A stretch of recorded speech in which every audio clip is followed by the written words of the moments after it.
Top of the middle of the day to you boys and girls. We're at the bench in the shop for another little narrative session, and today for your viewing pleasure we're going to compare and contrast a motor saw 461 to a motor saw 462C. Throwing the disclaimers out right off the bat. I'm kind of a knucklehead with a little bit of a bent toward gearhead.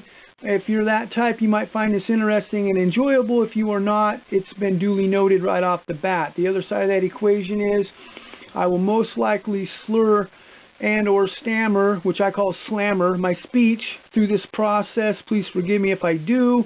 Any misinformation I'll try to address in the description area with a clarification, a qualification, or a correction. My contact information is also in the description area. If you're interested in some custom saw modifications, you can shoot me an email. Anyway, let's get down to like the good part of this process. Outwardly, when they're fully assembled on the bench, you can definitely tell they're different. Probably most notably would be the cylinder cover for the 462. We can see that it's one long piece. I found it interesting that they changed their design completely from the two-piece situation, but it's an interesting thought. Held on by 3/4 twist screws. This saw has the appearance of being a lot leaner and longer than the 461, which in actuality they're the same distance from stem to stern. If you measure with a tape measure, 19.5 inches from the point to the back side of the pistol grip, same with the 461. I did measure across the breast or the width, and the 462 seems to be about 1/2 inch more narrow. If we look at the cylinder cover off the 461, pretty similar to the 460 and 046. The nuts are captive. They went to a basically it's a nut that works on a stud in the top of the cylinder. For the opposite side, it used to be over here. Those bolts would break that flange in the case quite a bit if the guy would over torque them, so they kind of tried to bypass that standard style and design that's been around for years and years and years, since probably the 038, 048. Those saws came out really late 70s, really late 70s, early 80s, right in there. So that design that was the predecessor, if we will, it's been around for a long time. If we get underneath the hood and start looking, let's look at the handlebars real quick and get rid of that process. So if you line them up, bowl hole to bowl hole, outer edge of the handle, you can see it's a little more narrow on the 462, which supports my measurement, albeit it was a little rudimentary with the tape measure. One of the things we have to be careful is this is an all spring mounted saw, and we have parts that fall off really easy. Don't ask me how I know that, because I'll have to deny it, at least publicly.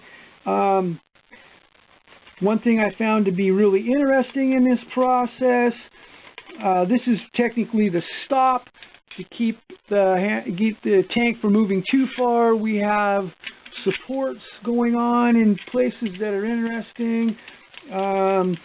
They've switched over on the new stuff to this style. This is a front spring mount, goes underneath the tank, or excuse me, underneath the cases in front of the tank. Technically, the bolts go in this way. This part goes into a recess cast in the cases.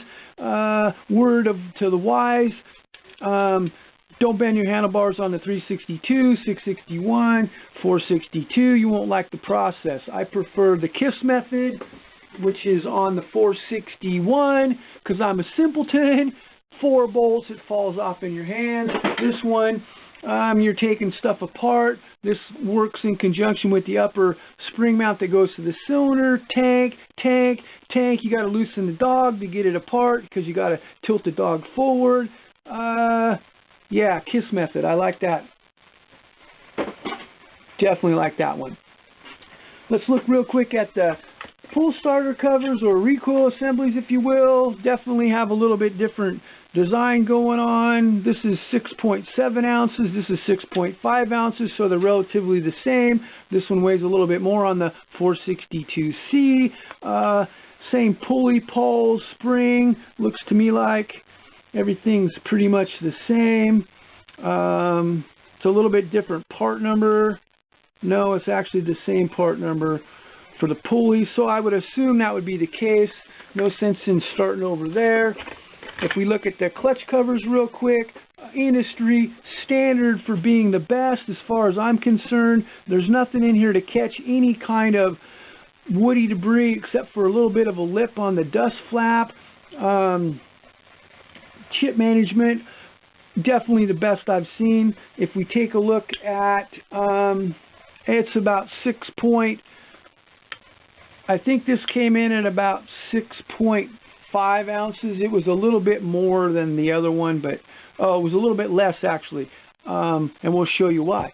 The new style, it's actually suspiciously close to 362. It's pretty burly looking, but it's pretty chicken wimpy. It's pretty small. We'll notice it has captive nuts. I think that's what made this one come in. It was 2/10 of an ounce heavier than the bigger one, but this is a half wrap version. I'd like to see what we get when we get a full wrap version, but like I said, suspiciously like a 362. It even has the same little plastic guide here, but really small dust flap. It wouldn't take too many chain throws before that'd be a problem. So we've kind of looked at the outward stuff. We'll kind of like dive into a little bit underneath the hood. Standard shape that's been around for a long time, cartridge style element. They've kind of upgraded that a little bit, I guess, if you want to call it an upgrade. This is part of the carb box assemblies, carb box cover. We have a baffle. The filter sits over here. We have a pretty good amount of area where the air can get in. It has to make pretty much a 180 to get underneath. It's, I don't know, it's about 3/8 of an inch of a gap all the way around this outside edge, but the air has to go in, turn, and go through the flange, which is this part right here, before it gets into the venturi. If you look at what's going on in the 462, this is kind of starting to be the norm. It's like a quarter twist kind of thing. Cartridge style element though, if we notice that. The rubber lip seals on this flange right here. There's a lot of linkages and parts on this saw. Quarter twist kind of throttle works on this plastic rod right here. Guy has to be careful. I've heard some pretty interesting stories about these getting loose, vibrating loose after they've been used a lot, letting particulates get through. But that's right there is all we get for letting the air get into the venturi. And it has to make a 90-degree turn like immediately. Yeah, so we're diffusing in a different way than what we saw on the predecessor. Same kind of a concept in a way. Yeah, not necessarily a performance enhancement in my humble opinion. If we look at the carburetors themselves, we see we have the pulse and the fuel. Nipples are completely opposite for the most part. We have fuel and pulse. This is the 462. The C designation means it's an M-tronic saw, so we have a couple magnets on the flywheel. The coil is monitoring the speed of the crank. There's a servo right here. It's electronically metering the fuel into the venturi, which is split in half. I don't know if you can actually see. It's K.I.S.S. This is a Zama carburetor since Stihl bought Zama, so they're making the carbs for a lot of saws now. But if we look in there, we can see there's a piece that is actually cast into the venturi that separates the bottom part of the venturi from the top. The fresh air comes in, fuel is introduced on the bottom side of the circuit. You can see the nozzle in there, I hope. Fresh air for the stratification process goes in on the top. Stays split as it comes out and dumps into the manifold. If we look at the carburetor real quick, standard operating procedure, we've looked at this one. The venturi is pretty good size compared to a couple other saws in this class. Semi-fixed jet, pretty tried and true. They work well for the most part. Don't seem to have too many problems with those carburetors. That one's a Walbro though. So if we look at the intake manifolds or boots, we see standard procedure for the rough patches in there for atomizing the fuel. According to the tech people at Stihl, outwardly this looks like what you see on a 661. Shape-wise, this one has some movement that's allowed in here by the way it's designed. This one isn't the same because the system's completely different. The carb box is separate from the tank now, as opposed to it's an integral part in the 462. But we can see we're having that we split it on the back through the venturi. It's coming out the back side. This is your fresh air on the top. Your charge circuits on the bottom, very small. It's really restricted for airflow. From my perspective, if we look at the cylinder on the 461, we see nice open hole, changes in a short distance to a pretty oblong shape. We've talked about that a lot. We've talked about the transfer ports being pretty good sized. Width-wise, they're inverted this way. This system tries to use the exhaust to stratify the charge coming in and keep like a barrier in there, preventing too much of the charge from getting out too quick. At least that's what the tech people say. So it was kind of trying to make it run a little cleaner than the 460. This saw replaces the 461 and the 441. The new 462 is taking over two places. We can see the start of the transfer port circuit. We can see the exhaust. If we take a quick look at the cylinder, we'll look really quickly at a 362 version. It's kind of the same. It's a little bit bigger. Same kind of shape with the fins though. The stratified charge engines seem to run a little hot. That'd be probably why the fin design is the way that it is. We can see how small the opening for the intake is, both fresh air and the charge circuit. Going to be a hindrance for overall performance from my perspective. We can see that it's relatively close to the same shape. We can see the fresh air coming in on the bottom, which would be the port that's closest to my finger. It's actually really big. The transfer ports in there are actually really wide as well. They're also inverted, but they're using fresh air to stratify or kind of put a barrier in the transfer port so that when the charge comes through, it takes a little bit longer for it to get in there, and it's introducing fresh air into the mixture, which is going to lean it out a little bit. One of the reasons why they run a little bit more hot. You can see that the start of the transfer port circuit's a little bit different shape-wise from the 461. It's a little bit smaller on the onset. It actually is just exactly like what you see in a 661, for example. The exhaust port's super wide though, which is really nice. That's one thing I did notice. Combustion chamber is relatively small, which is kind of nice. The exhaust port's got a funky angle to it, as well as it's super small. If you look at the differential, it's probably a quarter less volume for the exhaust port. 52 millimeter bore, also a 52 millimeter bore in the 461.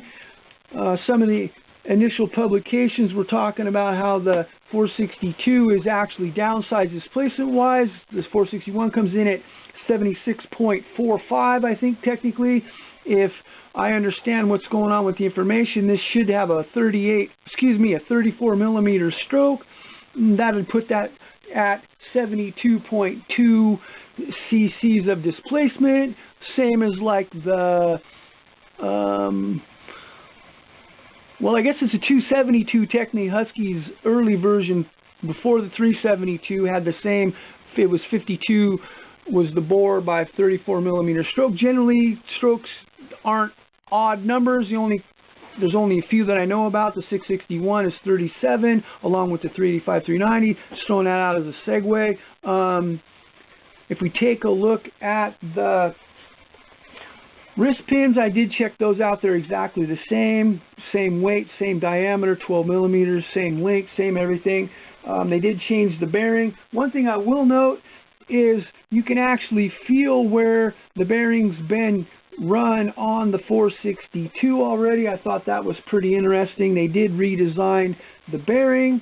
It has 80 thousandths thick needle bearings, so it's quite a bit bigger. They're about 58 thousandths in the standard 460, 046, 372 uses these as well. It's a pretty common bearing, but you can see it's a little bit bigger, so it's a little bit burlier, a little bit tougher, which is nice.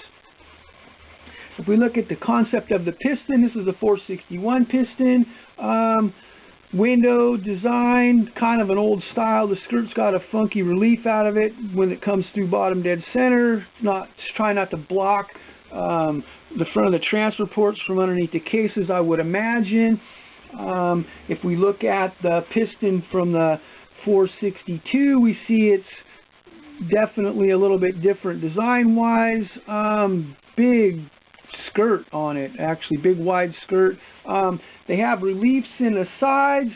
The stratification process goes in and it's real wide where the air goes in and it closes off. It's trying to stuff it back through the transfer ports. You can see the bottom's really different on the way that they've designed the piston, because they have to have the reliefs in there. Interesting process. We have ring pins, kind of similar. I don't prefer to have the ring pin over there, but that's just the way it goes sometimes. If we look at the mufflers for a second, we see they both have diffusers in there.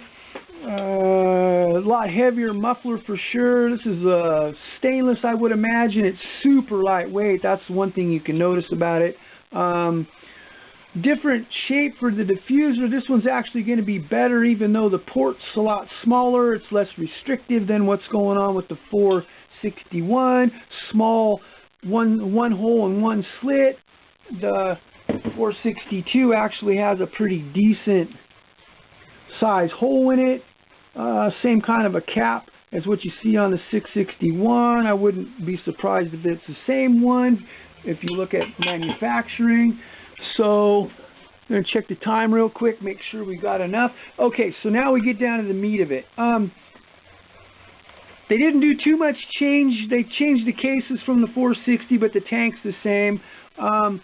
They introduced this little cast aluminum piece that's bolted into the top of the crankcase right here. We're trying to deflect the flow from underneath the dome of the piston out toward the front. The transfer port circuit's right here where it takes off into the cylinder. So we're trying to direct the flow from underneath the dome more toward the front, which that makes perfect sense if you think about conceptually where the transfer port circuits start. If they were coming in on the side like the old style pistons and designs of the cylinders, you wouldn't want that in there. But with this kind of design, you're trying to get that flow stuffed up toward the front where it can get into the start of the transfer port circuit.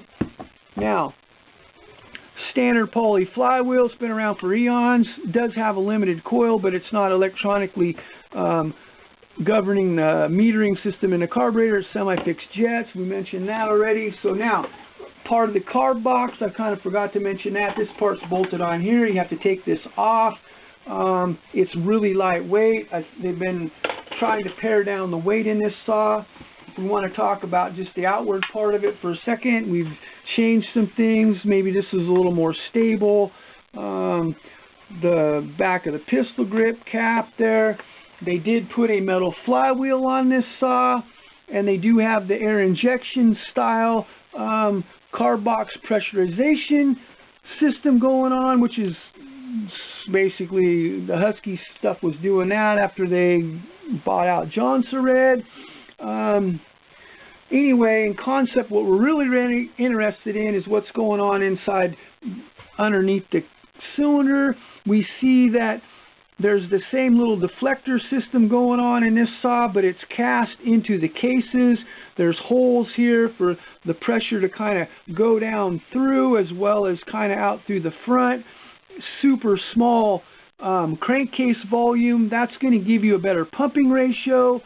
In the 461 cases, we noticed that it's all wide open up in the front. In these cases, it's actually not. So we've taken up volume. The crank is actually more narrow across the top. It has a much shorter rod, I noticed, which would be consistent with a shorter stroke. But I thought it was interesting they left the case gasket material in there. I don't know if they're trying to separate the charge as it comes out of the bottom of the crankcase to get it to be heading directionally into the two different sides, left to right. You can see down in there how it splits and goes up through on the outside edge. This cylinder is made by Stihl, for Stihl. We kind of talked about the 461, 661 cylinders coming out of Italy. We've also tried to hear me butcher that word.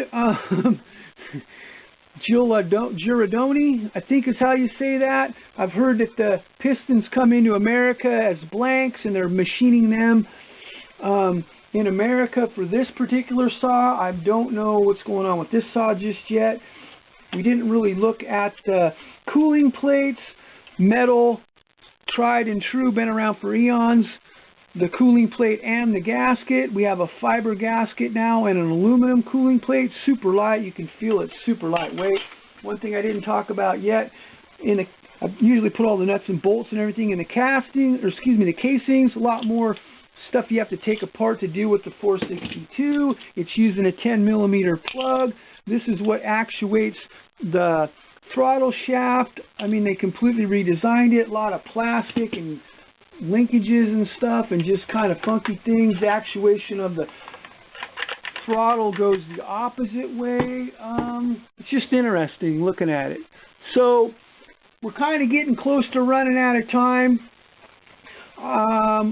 Based on everything that I see right here, my prediction is if you do the same thing to both saws, the 461 is going to stomp on the 462, mostly because you're limited with the 462 because of a lot of the design that's going on with that saw. This saw is a little bit more conservative out of the box. This saw actually really isn't that conservative out of the box. That's why they run really close to the same. At this point, wouldn't take much for the 461 to I don't know, leave it in the dust, if we will. We're going to psycho. We're going to do as much as we can to this saw. We're going to have another saw off and see how that all works out. So I guess stay tuned. And we'll see how it all shakes out in the end. Well, anyway, this has been an interesting process, a nice little treat with the successor or new kid on the block. I'm thankful that you took this time to watch. I hope that it was interesting and enjoyable for you. And thanks, and have a blessed day wherever you might be on God's green earth.